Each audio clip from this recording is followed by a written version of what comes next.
যুদ্ধ এখন স্থল থেকে পানিতে গড়িয়েছে। হরমুজ প্রণালীর কথা বলছি, যে এই প্রণালীকে ঘিরে এখন উত্তেজনা তুঙ্গে।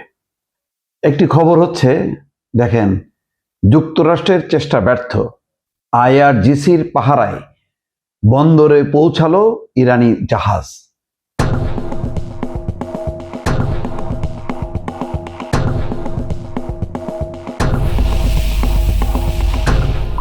ইরানি জাহাজকে কবজা করার চেষ্টা করছে যুক্তরাষ্ট্র, সেই চেষ্টা ব্যর্থ করে দিয়ে আইআরজিসি তার পাহারা দিয়ে তার নিজের জাহাজকে বন্দরে পৌঁছাই দিছে। এই খবরের পাশাপাশি আরেকটা খবর দেখেন, তেহরানে আকাশ প্রতিরক্ষা ব্যবস্থা সক্রিয় করেছে ইরান। তার মানে এই যে এখন যুদ্ধ বন্ধ, এই বন্ধের সুযোগে ইরান কিন্তু তার প্রস্তুতি নিয়ে রাখছে। অর্থাৎ ইরান বুঝতে পারছে যে যুক্তরাষ্ট্র ইসরায়েল এই চাপ মুক্ত করবে না। আলোচনাটাও তার পক্ষে আনতে গেলে ইরানকে আরো পর্যুদস্ত করতে হবে, এমন অবস্থায় ফেলতে হবে যাতে ইরান পাকিস্তানে এসে আলোচনার টেবিলে আত্মসমর্পণ করে। ইরান বুঝতে পারছে, সেই কারণে ইরান এখন তার পানিপথে, সমুদ্র পথে হরমুজ প্রণালীর এবং আশেপাশে তার শক্তি বাড়াচ্ছে। সেই শক্তিতে কাবু হয়ে গেছে যুক্তরাষ্ট্র। সেই খবরে বলা হচ্ছে, ওমান সাগরে যুক্তরাষ্ট্রের জব্দ করার চেষ্টা ব্যর্থ করে অবরুদ্ধ হরমুজ প্রণালী দিয়ে নিরাপদে বন্দরে পৌঁছেছে একটি ইরানের পণ্যবাহী জাহাজ।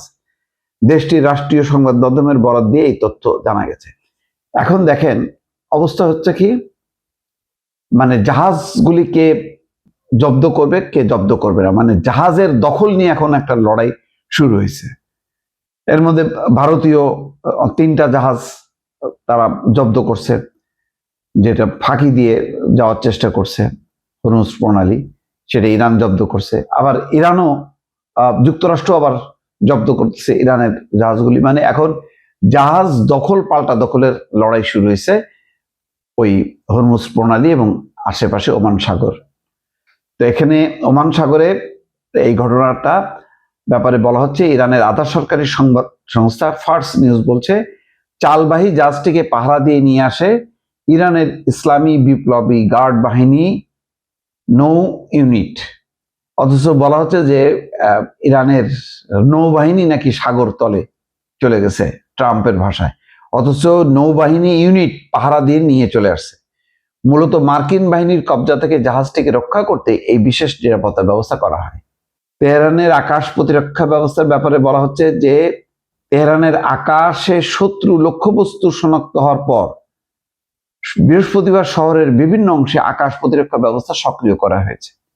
ইরানের রাষ্ট্রীয় সংবাদ মাধ্যমগুলো জানায়, আকাশের সন্দেহভাজন কিছু লক্ষ্যবস্তু প্রতিহত করার চেষ্টা করা হয়েছে।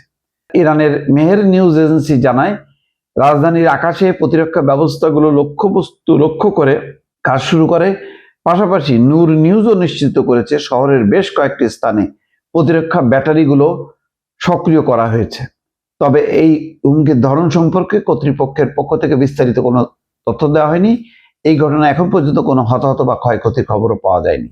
যুক্তরাষ্ট্র এবং ইসরায়েলের সঙ্গে সংঘাতে উত্তেজনা বাড়তে থাকায় ইরানের আকাশ প্রতিরক্ষা ব্যবস্থাকে উচ্চ সতর্কতা রাখা হয়েছে। এমন পরিস্থিতির মধ্যেই তেহরানে এমন ঘটনা ঘটলো। তার মানে লক্ষণগুলি কিন্তু পরিষ্কার, খুব দ্রুতই এই অনির্দিষ্টকাল যুদ্ধবিরতি আর হয়তো থাকবে না, খুব দ্রুতই পাল্টা আক্রমণের দিকে চলে যাবে, হয়তো তার প্রস্তুতি নেওয়া হচ্ছে। যদিও বিভিন্ন খবরে বলা হচ্ছে, যুক্তরাষ্ট্রের যে অস্ত্রের ভান্ডার, সেখানে কিন্তু টান পড়েছে।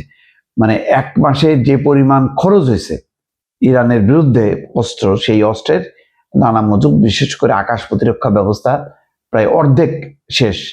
এখন এই অর্ধেক দিয়ে লম্বা সময় যুদ্ধ চালানো যাবে না।